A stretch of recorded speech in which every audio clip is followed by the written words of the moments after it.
Good morning everyone. Join कीजिए जल्दी।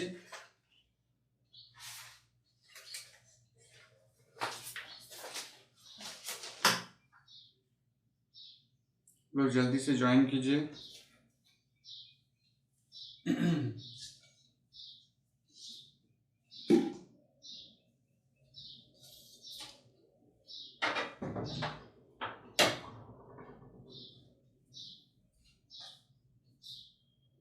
जल्दी से ज्वाइन कीजिए ताकि क्लास स्टार्ट कर सकें, है ना।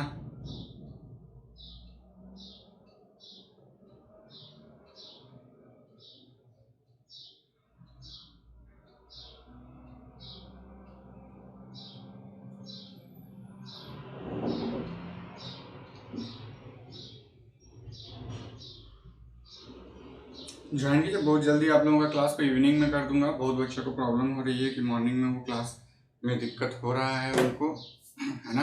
क्योंकि बहुत बार इस पीजीटी बैच के लिए बहुत सारे ऐसे बच्चे हैं जो खास करके गर्ल्स के लिए जो कि अपने अपने फैमिली में बहुत सारे वर्क करते हैं, तो उनके लिए थोड़ा सा प्रॉब्लम हो जाता है।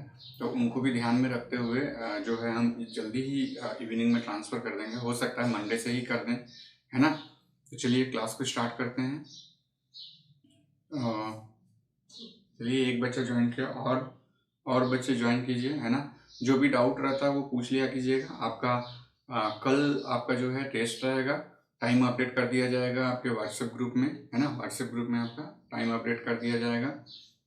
तो अभी के लिए जो है चलिए शुरू करते हैं क्लास को, है ना। आज हम लोग जो पढ़ने वाले हैं, हमने कंप्लीट कर लिया hybridisation, bond length, bond angles, bond energy, है ना। ये कर लिया। लोकलाइज्ड और डीलोकलाइज्ड केमिकल बॉन्ड जो है ये हम लोग करेंगे जब हम लोग इलेक्ट्रोमैग्नेटिक पढ़ेंगे और रेजोनेंस पढ़ेंगे, वहीं पे वो हो जाएगा। इसको जस्ट ऊपर नीचे किया हुआ है, ठीक है। तो चलिए लेट नहीं करते हुए हम स्टार्ट करते हैं। अभी वंडरवाल इंट्रैक्शंस पढ़ेंगे, इंक्लूजन कंपाउंड्स पढ़ेंगे और क्लैथरेट्स पढ़ेंगे, है ना। तो क्या है वंडरवाल इंट्रैक्शन? वंडरवाल इंट्रैक्शन ऐसे कोई हार्ड मतलब कि कोई एक केमिकल बॉन्ड नहीं है ना। ना ही आयनिक बॉन्ड है, ना ही कोऑर्डिनेट बॉन्ड है और ना ही कोवेलेंट बॉन्ड है। ये एक तरह का इंट्रैक्शन है। मतलब जैसे कुछ मॉलिक्यूल आपस में रखा हुआ है तो साथ में रहते हुए कुछ एक इंट्रैक्शन हो जाता है ना, तो वो एक तरह का इंट्रैक्शन है। तो होता क्या है, चलिए आप स्टार्ट कीजिए लिखते हुए। जैसे आप इसको स्टार्ट कीजिए। Van der Waals forces are driven by induced electrical interactions between two or more atoms or molecules that are very close to each other। ठीक है, मतलब ये क्या कर रहा है कि ये एक तरह का फोर्स है जो कि इलेक्ट्रिकल इंट्रैक्शन हो जाता है बिटवीन टू और मोर एटम्स या मॉलिक्यूल्स जो वहां पर लगा हुआ है उसके बीच में एक इंट्रैक्शन हो जाता है। जब वो बहुत नजदीक आता है तब, है ना। दूर में रहता है तो ऐसा नहीं कि उसको अट्रैक्ट करके लाता है और फिर बॉन्ड बनाता है, ऐसा कुछ नहीं। जस्ट साथ में रह रहा है तो एक वीक सा इंट्रैक्शन है ना, वही है वंडरवाल इंट्रैक्शन, ठीक है। उसी तरह से नेक्स्ट लाइन में लिखिए, वंडरवाल्स interactions is the weakest of all intramolecular attractions, है ना। all intramolecular attractions between molecules, है ना। सो इसमें जो है हम लोग देखेंगे कितने तरह का वंडरवाल फोर्सेस होता है, वो भी देखेंगे। उसमें भी कैटेगराइज किया हुआ है ना कि क्योंकि मॉलिक्यूल का नेचर अलग अलग है। मॉलिक्यूल हमारे इन्वायरमेंट में किस तरह प्रेजेंट है। एक डाइपोल है ना। जैसे कि अगर हम इसको लिखना शुरू करें तो किस किस टाइप का मॉलिक्यूल आपके पास पड़ा हुआ है। अगर HCl है तो HCl है तो ये क्या हो जाएगा आपका, HCl है तो ये आपका हो जाएगा बिल्कुल आपका डाइपोल इसमें होगा, क्योंकि यहाँ पर डेल्टा पॉजिटिव होगा, यहाँ डेल्टा नेगेटिव होगा। अगर सारे HCl होगा तो HCl और HCl के बीच में इंटरेक्शन अलग होगा। और अगर हमारे H2 मॉलिक्यूल होगा तो ये तो ना ही आप यहाँ पर डेल्टा पॉजिटिव ना ही डेल्टा नेगेटिव लिख सकते हैं ना, तो यहाँ का इंटरेक्शन बिल्कुल अलग होगा, करेक्ट। फिर अगर हमारे पास ऐसा मॉलिक्यूल हो जहां पर 2 क्लोरीन हो और मतलब क्लोरीन हो और हाइड्रोजन हो, एक डब्बा में भरा हुआ हो, तो इसका क्या इंटरेक्शन होगा ये भी हम लोग देखेंगे। तो एक बार हम लोग क्या करेंगे, सिर्फ HCl और HCl भरेंगे। एक बार क्या करेंगे हम लोग HCl और H2 को भरेंगे। एक बार हम लोग क्या करेंगे Cl2 और H2 को भरेंगे और देखेंगे उसके बीच में क्या इंटरेक्शन हो रहा है। इस जो पेयर है, ये पेयरों के बीच में क्या इंटरेक्शन हो रहा है ना, उसको देखना चाहेंगे हम लोग। ठीक है। तो उसके लिए क्या करना होगा हमें, सबसे पहले तो देखिए कि इसका अलग अलग नाम है। अगर हम इस वंडरवाल इंटरेक्शंस को देखें, ये तो हम 3 तरह का यहाँ लिख देंगे, लेकिन इसमें से भी जो सबसे स्ट्रॉन्गेस्ट, अगर आपसे पूछा जाएगा, जनरली वही पूछता है कि सबसे स्ट्रॉन्ग वंडरवाल इंटरेक्शन कौन सा है, तो आप देखेंगे हाइड्रोजन बॉन्डिंग, है ना, जो आपको इस सिलेबस में भी पढ़ना है। Hydrogen bonding, yes hydrogen bonding भी है ना। तो हाइड्रोजन बॉन्डिंग जो है सबसे स्ट्रॉन्गेस्ट वंडरवाल इंटरेक्शन है, लेकिन बॉन्ड अगर इस तरह से देखेंगे तो वो वीक है, वो बहुत ज्यादा स्ट्रांग होता नहीं है। हाइड्रोजन बॉन्ड हालांकि किसी भी मॉलिक्यूल के बॉइलिंग पॉइंट और मेल्टिंग पॉइंट को इंक्रीज करने के लिए हेल्प करता है, ऐसा नहीं है कि नहीं करता। हम लोग आज वो भी देखेंगे कि हाइड्रोजन बॉन्ड के लिए गुड मॉर्निंग मेघा। तो हाइड्रोजन बॉन्ड के लिए क्या क्या जरूरत पड़ता है आपका, बेसिक, क्योंकि हर कोई हाइड्रोजन बॉन्ड नहीं बना सकता, उसके लिए एक बेसिक रिक्वायरमेंट है, वो भी देखेंगे ना। तो चलिए सबसे पहले देर नहीं करते हुए हम लोग इनिशियल स्टार्ट करते हैं वंडरवाल इंटरेक्शंस के लिए। सबसे पहला है आपका डाइपोल डाइपोल, है ना। सबसे पहला वाला जो है वो है डाइपोल डाइपोल इंटरेक्शन, है ना। इसको ये वंडरवाल इंटरेक्शन है जहाँ डाइपोल डाइपोल इंटरेक्शन होता है। क्या आप एक एग्जांपल दे सकते हैं डाइपोल डाइपोल इंटरेक्शन का? कौन सा इंटरेक्शन डाइपोल डाइपोल कहलाएगा? कौन सा इंटरेक्शन डाइपोल डाइपोल इंटरेक्शन कहलाएगा, है ना। तो देखिए यहाँ पर कौन सा है, जैसे हमारे पास ये एक डाइपोलर है, तो इसको लिखते हैं हम लोग HCl, है ना, हमें पता है ये डेल्टा पॉजिटिव ये डेल्टा नेगेटिव। दूसरा मॉलिक्यूल कौन सा ले लें, क्योंकि हम डाइपोल डाइपोल कर रहे हैं तो दोनों ही मॉलिक्यूल मेरा डाइपोल होना चाहिए, मतलब उस कंटेनर में मेरा सिर्फ HCl ही भरा हुआ होना चाहिए, ये डेल्टा पॉजिटिव ये डेल्टा नेगेटिव। अब क्या करेगा, ये नेगेटिव इस पॉजिटिव के साथ इंड्यूस्ड होगा। अगर इसको हम इस तरह से बनाना चाहें, ऐसे, यहाँ पॉजिटिव यहाँ नेगेटिव, इसको ऐसे बनाएं, यहाँ पॉजिटिव यहाँ नेगेटिव। तो अब अगर आप देखेंगे, गुड, HCl अगर आप देखेंगे कि ये मॉलिक्यूल को हम इस तरह से अरेंज किए, अगर मॉलिक्यूल किसी तरह से अगर ऐसे भी अरेंज है ना, इधर माइनस और इधर प्लस, तो क्या होगा, ये मॉलिक्यूल रोटेट कर जाएगा। ये मॉलिक्यूल रोटेट करके क्या करेगा, यहाँ पॉजिटिव और यहाँ नेगेटिव हो जाएगा, तो ये वेल अलाइंड हो जाएगा अपने आप। क्यों हो जाएगा वेल अलाइंड, क्योंकि यहाँ पर डाइपोल डाइपोल इंटरेक्शन होना है, क्योंकि नेगेटिव के बगल में पॉजिटिव ही रह सकता है ना। तो ये मॉलिक्यूल अगर आपका इस तरह था, इधर नेगेटिव था इधर पॉजिटिव था, तो वो क्या हो गया हमारा, रोटेट कर गया, रोटेट करके इधर पॉजिटिव इधर नेगेटिव हो गया। तो ये एक तरह का क्या हो गया हमारा, डाइपोल डाइपोल इंटरेक्शन है। और फिर हम लोग डिस्कस करेंगे कि इस चारों में से जो 4 वंडरवाल इंटरेक्शन हमारे पास है, dipole dipole, dipole induced dipole, induced dipole, induced dipole, और फिर हमारा हाइड्रोजन बॉन्डिंग, इस 4 में सबसे स्ट्रॉन्ग कौन सा है, सबसे वीक कौन सा है, ये पूछा जाता है ना। और ये तो टॉपिक क्यों डाला है मुझे समझ में नहीं आ रहा है ना। एक है आपका इंक्लूजन कंपाउंड्स और दूसरा है क्लैथरेट्स, हम लोग पढ़ेंगे उसको भी, ज्यादा कुछ उसमें नहीं है, बस एग्जांपल्स देख लेना है उसको और कैसे वर्क करता है वो देखेंगे ना। तो अभी हम लोग ने डाइपोल डाइपोल इंटरेक्शन देख लिया कि किस तरह होता है। अब हम लोग देखेंगे डाइपोल इंड्यूस्ड डाइपोल का, है ना। एक सेकेंड इसको मिटा लेता हूं।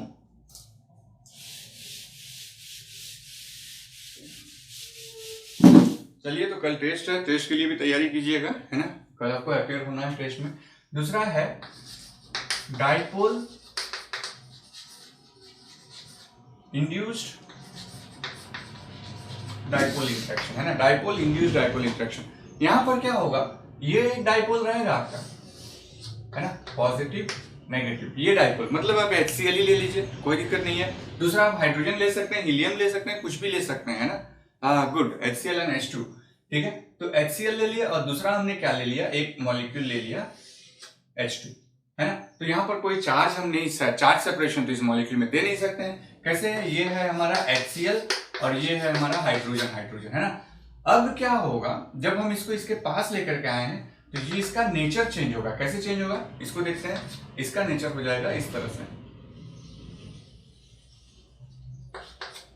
नेगेटिव, और इसका नेचर हो जाएगा आपका थोड़ा सा चेंज होगा और कुछ नहीं होगा। इसको पॉइंट नहीं कर सकते हैं, थोड़ा सा ब्लंट ही करना पड़ेगा इसको, है ना, क्योंकि हम लोग दिखाना है कि यहाँ पर प्लस और यहाँ पर नेगेटिव डेवलप हो जाएगा, है ना। ये हमारा HCl है और ये हमारा H2। तो यहाँ जो इंटरेक्शन हो रहा है, पहले तो ये H2 मॉलिक्यूल आया, एकदम बिल्कुल इक्वल है दोनों साइड में, कोई चेंजेस नहीं है, प्लस और माइनस में हम सेपरेट आउट नहीं करेंगे इसको। लेकिन जैसे ही सामने आ जाएगा तो ये जो डाइपोल है ये क्या हुआ, इंड्यूस्ड हो गया। क्यों, क्योंकि यहाँ पे डाइपोल प्रेजेंट है इसीलिए वो इंड्यूस्ड हो गया। लेकिन अगर सिर्फ सिर्फ अगर हाइड्रोजन हाइड्रोजन और हाइड्रोजन हाइड्रोजन रहेगा तो ये भी ऐसे रहेगा, ये भी ऐसे रहेगा, कोई चेंजेस नहीं होगा, कहीं भी सेपरेशन नहीं होगा। मतलब आपका जो है इसको ये नहीं कर सकते हैं कि सर ये वाला इंड्यूस्ड डाइपोल लिए, ये डाइपोल है तो डाइपोल इंड्यूस्ड डाइपोल हुआ। अगर दोनों हाइड्रोजन ले लेंगे तो क्या हो जाएगा हमारा, इंड्यूस्ड डाइपोल इंड्यूस्ड डाइपोल। तो वैसा नहीं होता है ना। यहाँ पर हो क्या रहा है, ये नॉन पोलर है, ये भी नॉन पोलर है, तो इस दोनों के बीच में कोई इंटरेक्शन उस तरह का नहीं होने वाला है ना। ये सब जो है आप देखेंगे मतलब रहेगा साथ में, लेकिन किसी भी तरह का इंटरेक्शन नहीं होने वाला इसमें, है ना। तो आ जाते हैं हम लोग अभी यहाँ पे डाइपोल इंड्यूस्ड डाइपोल देख लिए। अभी नेक्स्ट हम लोग देखेंगे इंड्यूस्ड डाइपोल इंड्यूस्ड डाइपोल। हम क्या करेंगे, इंड्यूस्ड डाइपोल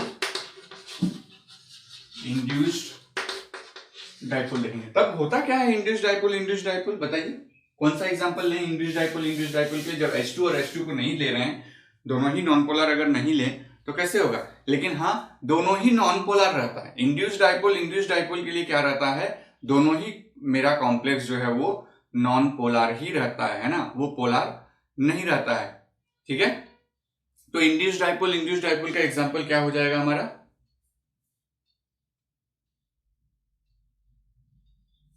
बताइए। इंड्यूस्ड डाइपोल का एग्जांपल क्या हो जाएगा, H2Cl2। अब लगता है एग्जांपल सब जो है आप अच्छे से तैयारी करके आए हुए हैं, गुड मेगा, है ना। ये हाइड्रोजन हो गया और ये हो गया मेरा, सॉरी ये क्लोरीन, ये कोई भी ले लीजिए, हाइड्रोजन हो गया, ये क्लोरीन हो गया, ये क्लोरीन, ये हाइड्रोजन। तो जब इंटरेक्शन जब सामने में आया, क्योंकि बहुत क्लोज नहीं होगा तो फिर इस तरह का इंटरेक्शन नहीं होगा, ना ही डाइपोल डाइपोल होगा, ना ही डाइपोल इंड्यूस्ड डाइपोल होगा, ना ही इंड्यूस्ड डाइपोल होगा, कुछ नहीं इंटरेक्शन होगा, है ना। अब क्या है इसमें, हमको समझ में आ गया, प्रीवियस क्लासेस भी हमने लिया था, बस वहां पर जो है हम खड़े होकर के नहीं पढ़ा रहे थे, बैठ के पढ़ा रहे थे, है ना। दोनों में यही अंतर है। तो चलिए यहाँ पर कि आपका जो है यहाँ पे ये हम मान लेते हैं हाइड्रोजन और हाइड्रोजन है, यहाँ पर मान लेते हैं हम क्लोरीन और क्लोरीन है। क्लोरीन के बदले में और भी कुछ ले सकते हैं, हाइड्रोजन के बदले में और भी कुछ ले सकते हैं। ठीक है, बस होना क्या चाहिए, ये भी नॉन पोलर, ये भी नॉन पोलर, लेकिन दो अलग अलग होना चाहिए। एक ज्यादा इलेक्ट्रोनेगेटिव का होना चाहिए, एक कम इलेक्ट्रोनेगेटिव का होना चाहिए, है ना। तो इस तरह से हमें लेना है। ठीक है, गुड। सो अभी देखते हैं हम लोग इसमें कैसे होता है। तो यहाँ पर जो दो न्यूक्लियस है हाइड्रोजन का, यहाँ पर दो न्यूक्लियस है क्लोरीन का, तो क्लोरीन के पास तो इलेक्ट्रॉन डेंसिटी बहुत ज्यादा है ना। तो क्लोरीन के पास जब इलेक्ट्रॉन डेंसिटी, वो क्या करेगा, इसको इंड्यूस करेगा, है ना। और इसको इंड्यूस करने के कारण क्या होगा, यहाँ पर भी जो है होता है ना कि अपना ज्यादा दिखाने के चक्कर में क्या होता है, अपना भी नुकसान कर लेते हैं ना। दूसरे तो अट्रैक्ट होते हैं, साथ में अपना भी नुकसान हो जाता है, तो वो होता है इंड्यूस्ड डाइपोल, है ना। तो ये वाला में क्या हो गया, ये जो आपका जाएगा इस पॉजिटिविटी को अपनी तरफ खींचने के लिए ये अपना इलेक्ट्रोनेगेटिविटी दिखाएगा, है ना, इलेक्ट्रॉन डेंसिटी को। जैसे ही अट्रैक्ट करेगा तो फिर ये इलेक्ट्रॉन डेंसिटी को अपनी तरफ खींचेगा, तो इस क्लोरीन पे थोड़ा सा पॉजिटिविटी होगा, बहुत ज्यादा नहीं होगा।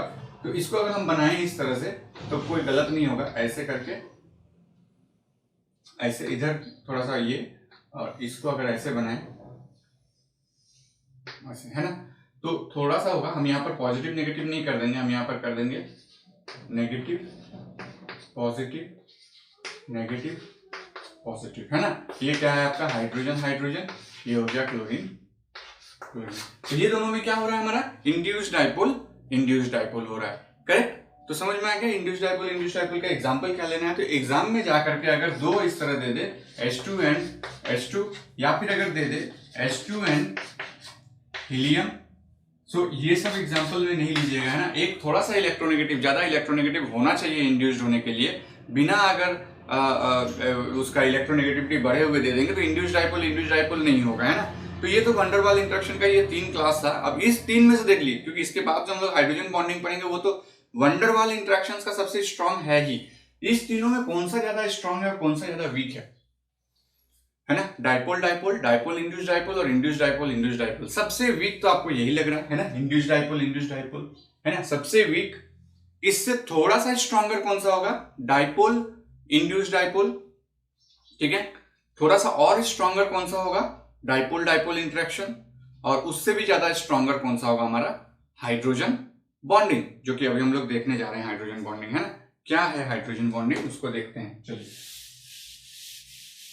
हाइड्रोजन बॉन्डिंग क्या है उसको देखते हैं।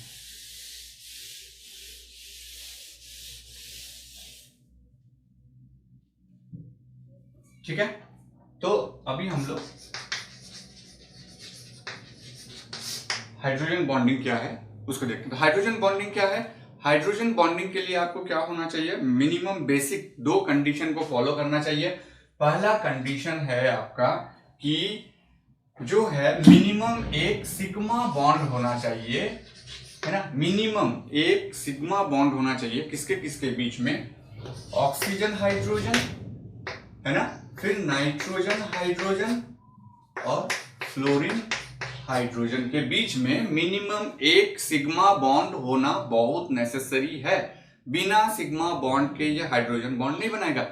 कौन कौन से एलिमेंट के बीच में होना चाहिए? ऑक्सीजन और हाइड्रोजन के बीच में, नाइट्रोजन एंड हाइड्रोजन के बीच में, एंड फ्लोरीन और हाइड्रोजन के बीच में एक सिग्मा बॉन्ड होना बहुत जरूरी है।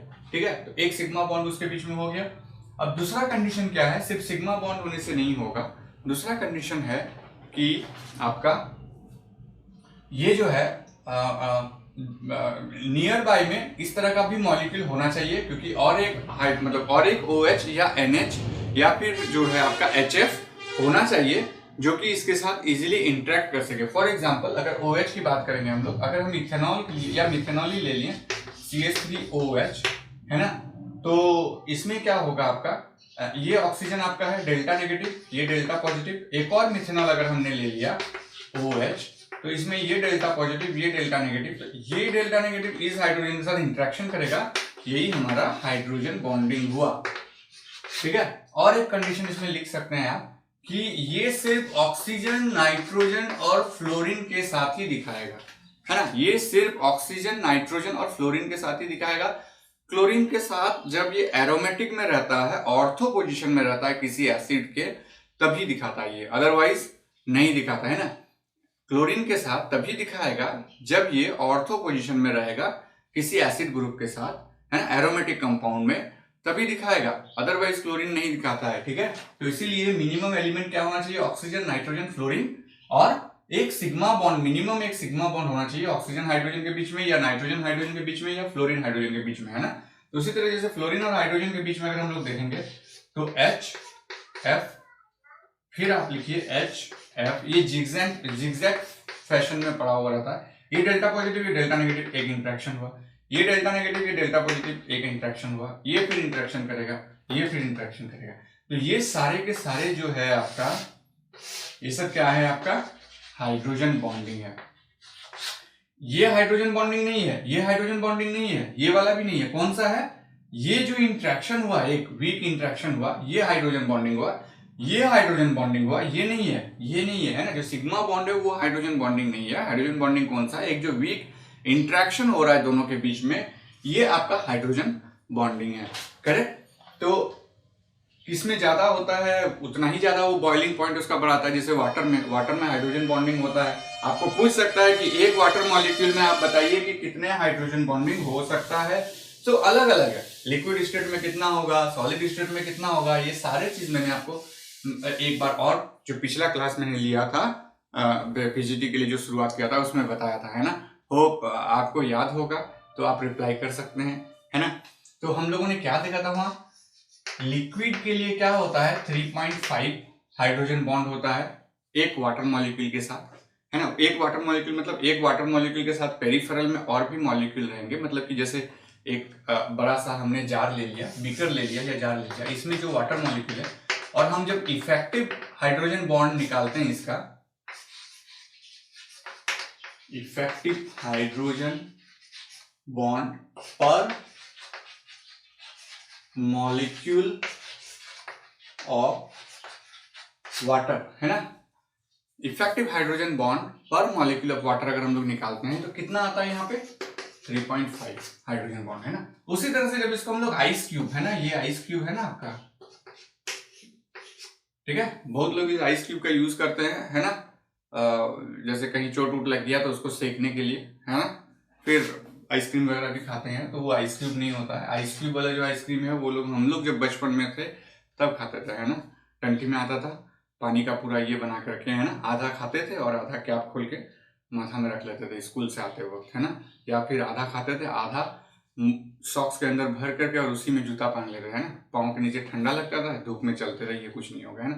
तो ये हम लोग यूज करते थे। आप लोग क्या करते हैं पता नहीं, हमको लगता है वो खाते भी नहीं होंगे आप लोग के लिए तो वैरायटी ऑफ आइसक्रीम्स आ गई है अभी मार्केट में, ठीक है। तो ये जो है क्यूब, इसका इफेक्टिव हाइड्रोजन बॉन्ड पर मॉलिक्यूल ऑफ वाटर क्या होगा, ठीक है। एक आइस क्यूब, ये जो आइस क्यूब रखा हुआ है उसमें, तो इसमें कितना होता है आपका 4 होता है ना। तो देखते हैं कैसे होता है।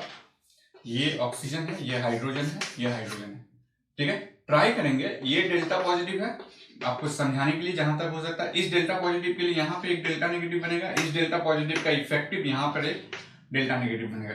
मतलब ये 2 हाइड्रोजन के साथ इंटरेक्ट कर सकता है, ये हाइड्रोजन एक ऑक्सीजन के साथ, ये हाइड्रोजन एक ऑक्सीजन के साथ इंटरेक्ट कर सकता है। तो टोटल आपको दिख ही रहा है कि 4 हाइड्रोजन बॉन्ड यहाँ पे बनने वाली है ना। तो चलिए इंटरेक्ट करा देते हैं।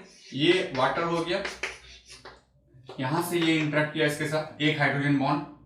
फिर यहां पर एक वाटर मॉलिक्यूल ले लीजिए आप, ये भी इसके साथ इंटरेक्ट किया, दूसरा हाइड्रोजन बॉन्ड। फिर एक वाटर मॉलिक्यूल ले लीजिए आप यहाँ पे, ये इसके साथ इंटरेक्ट किया। फिर एक वाटर मॉलिक्यूल ले लीजिए आप, ये इसके साथ इंटरेक्ट किया, ठीक है। तो देखिए 1 2 3 4। जब ये आइस फॉर्म में रहेगा तो ये 4 हाइड्रोजन बॉन्ड देगा, है ना। जब ये आइस फॉर्म में रहता है तो 4 हाइड्रोजन बॉन्ड देता है। जब ये लिक्विड स्टेट में रहता है, क्योंकि रैंडमनेस बढ़ जाता है, मूवमेंट होता रहता है, इस तरह से ये रुका हुआ नहीं रहता है। जब रुका हुआ नहीं रहता है तो उस हिसाब से ये घट जाता है 3.5। और जब गैसियस स्टेट में रहता है तो इसको रहने दीजिए, आपका ऑब्जेक्टिव क्वेश्चन आने वाला है, उस समय में देखेंगे क्या होता है ना। और भी बहुत सारे क्वेश्चन इसमें बनते हैं हाइड्रोजन बॉन्ड का, तो हम ट्राई करेंगे आपको क्वेश्चन देने की, है ना। तो ये हाइड्रोजन बॉन्ड हो गया। अब हम लोग देखते हैं आपका जो इस सिलेबस में दिया हुआ है, कहाँ गया ये, इंक्लूजन कंपाउंड्स क्या होता है और क्लैथरेट्स क्या होता है, इसको देखते हैं। चलिए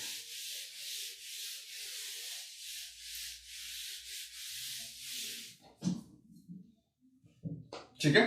तो क्या है आपका इंक्लूजन कंपाउंड,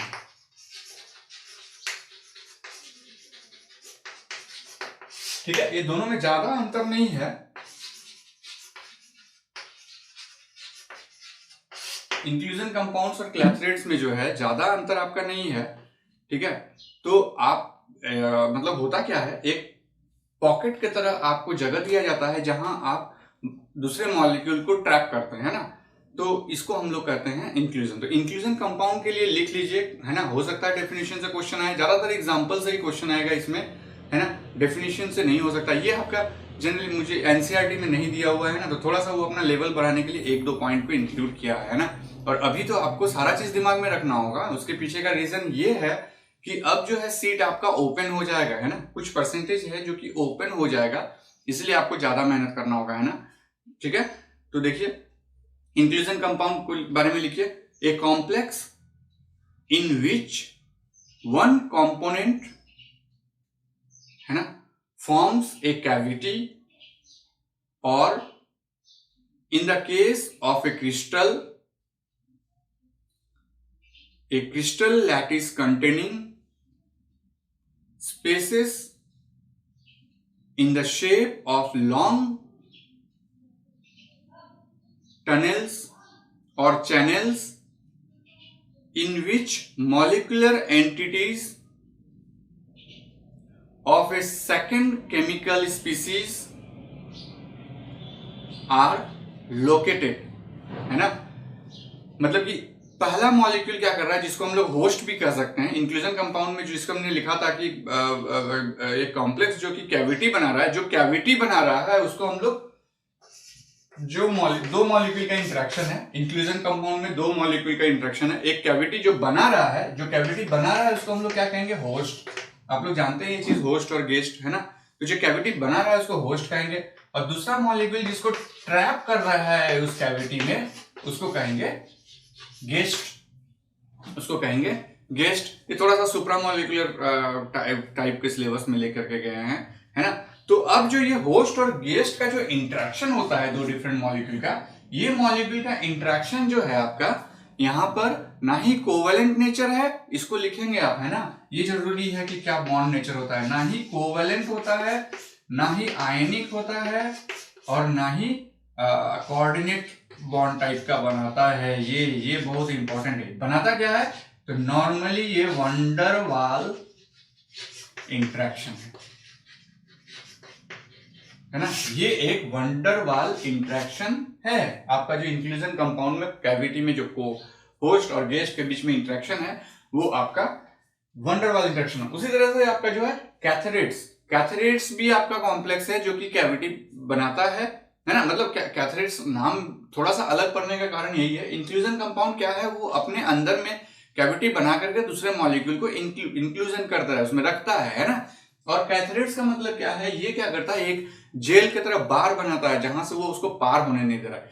होता वहां भी वही है कि कैविटी बनाता है, उसको होल्ड करता है, लेकिन दोनों का फंक्शन एक अलग होता है। एक होता है ना कि आप, अगर हम जस्ट एक एग्जांपल देकर आपको समझाने की कोशिश कर रहे हैं कि जैसे कि मान लेते हैं कि आप कहीं जा रहे हैं, है ना, आपको बस रास्ता रोक दिया, है ना, रास्ता रोक दिया, तो उसको हम लोग क्या कहेंगे? उसको हम लोग कहेंगे क्लैथरेट्स का काम कर रहा है ना, रास्ता रोक दिया, क्लैथरेट्स का काम कर रहा है।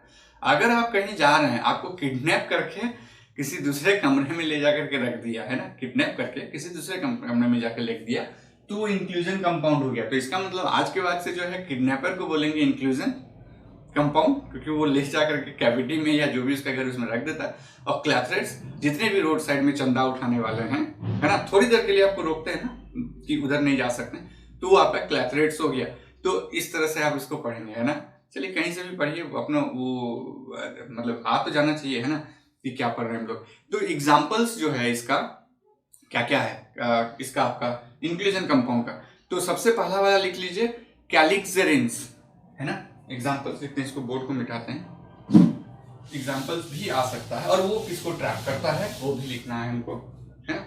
ज्यादा ये नहीं पूछेगा, मुझे नहीं लगता है कि आपको ये पूछेगा कि आप डिटेल में बताइए। बस हमको लगता है ये इंट्रैक्शन के बारे में पूछेगा, इंक्लूजन कंपाउंड का। हो सकता है स्टेटमेंट वाइज क्वेश्चन पूछे, तो मैंने आपको वो कॉन्सेप्ट क्लियर करा दिया कि होता क्या है, डेफिनेशन भी लिखा दिया, है ना। तो आपको उसमें दिक्कत नहीं होना चाहिए, है ना। तो एक है आपका कैलिक्सेरेंस,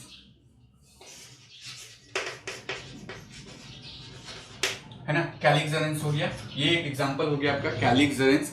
ये क्या करता है? ये आपका एक फॉर्मल्डिहाइड एरिन्स टाइप का स्ट्रक्चर है। मतलब फॉर्मल्डिहाइड एरिन्स मतलब एरोमेटिक के साथ फॉर्मल्डिहाइड टाइप का बना हुआ है, मतलब एल्डिहाइड टाइप का जुड़ा हुआ है। वो कंडेंस होकर के एक आपका होस्ट के तरह बनता है, और ये जो है साइक्लोब्यूटाडाइन के साथ इंटरेक्ट करता है ना। ये आपका इस तरह हम लिख सकते हैं, साइक्लोब्यूटाडाइन। तो यहां पर कह सकते हैं कि ये होस्ट है, ये गेस्ट है, ठीक है। तो साइक्लोब्यूटाडाइन के साथ ये इंटरेक्ट करता है। दूसरा क्या है? साइक्लोडेक्स्ट्रीन्स,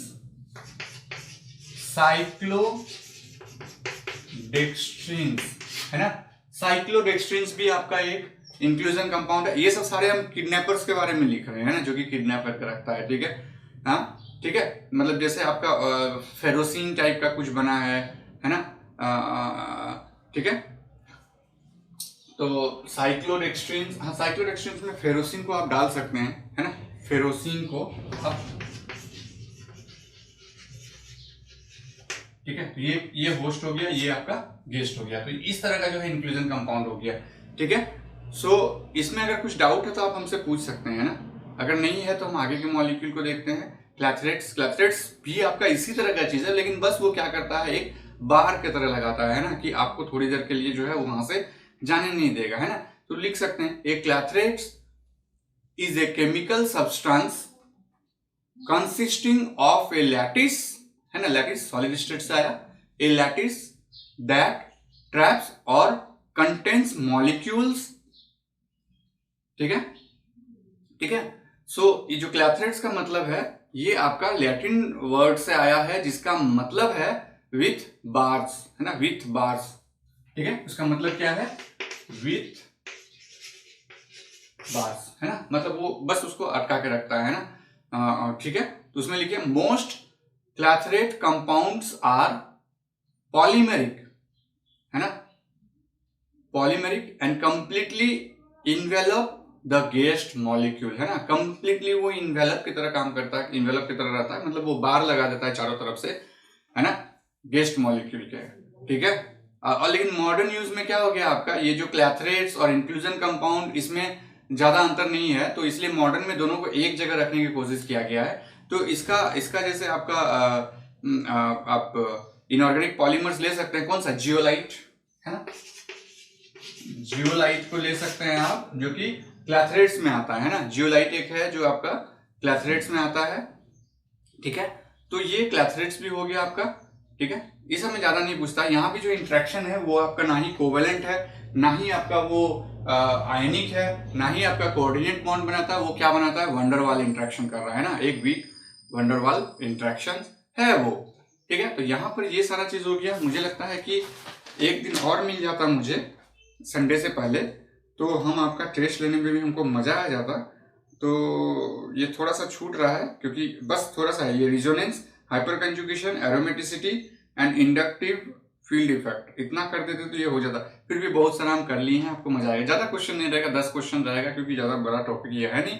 अदरवाइज मैं 25 क्वेश्चन बनाने के मूड में हूँ। अगले वीक से आपको 25 करके क्वेश्चन मिलेगा, ठीक है। इस वीक में सिर्फ 10 क्वेश्चन मिलेगा, लेकिन क्योंकि टॉपिक बहुत कम पढ़ाई हुई है, अगले वीक से जो है आपका 25 के आसपास जो है आपको क्वेश्चन मिलेगा, ठीक है। तो हो सकता है 2 यूनिट को कवर कर लें हम, और ज्यादा अच्छी बात है ना। क्वेश्चन नंबर ऑफ क्वेश्चन बढ़ जाएगा, करेक्ट, ठीक है। फिर अगर कोई डाउट है तो आप पूछ सकते हैं हमको व्हाट्सएप के थ्रू, है ना। तो कॉल से ज्यादा प्रेफर करूंगा मैं कि आप अगर हमको व्हाट्सएप में इमेज लेकर के भेज दें, है ना, या फिर वॉइस बोल करके भेज दें, तो हम आपको रिप्लाई करेंगे। इमीडिएटली आप कॉल कर रहे हैं, उस समय में हो सकता है हम खा रहे हैं, या हो सकता है हम स्कूटी चला रहे हैं, या हो सकता है हम कॉलेज में क्लास ले रहे हैं, तो नहीं हो पाएगा, है ना, पॉसिबल उस समय में नहीं हो पाता। इसलिए आप वो लेकर के रखिए, कुछ देर वेट कीजिए, अपने आप आपको रिप्लाई मिलेगा। या फिर कॉल करके बोल सकते हैं कि, मतलब अगर रिप्लाई नहीं मिला आपको तो आप कॉल करके बोल सकते हैं कि सर मैंने एक क्वेश्चन पूछा है, उसका आप जो है मुझे रिप्लाई कर दीजिए, है ना। तो इस तरह से आप पूछ सकते हैं ना। तो आप मेरा हेल्प कीजिए, मैं आपका हेल्प करूंगा। अल्टीमेटली जो है आपको पीजीटी निकालना है, लैब असिस्टेंट निकालना है, ठीक है। तो चलिए, थैंक यू वेरी मच।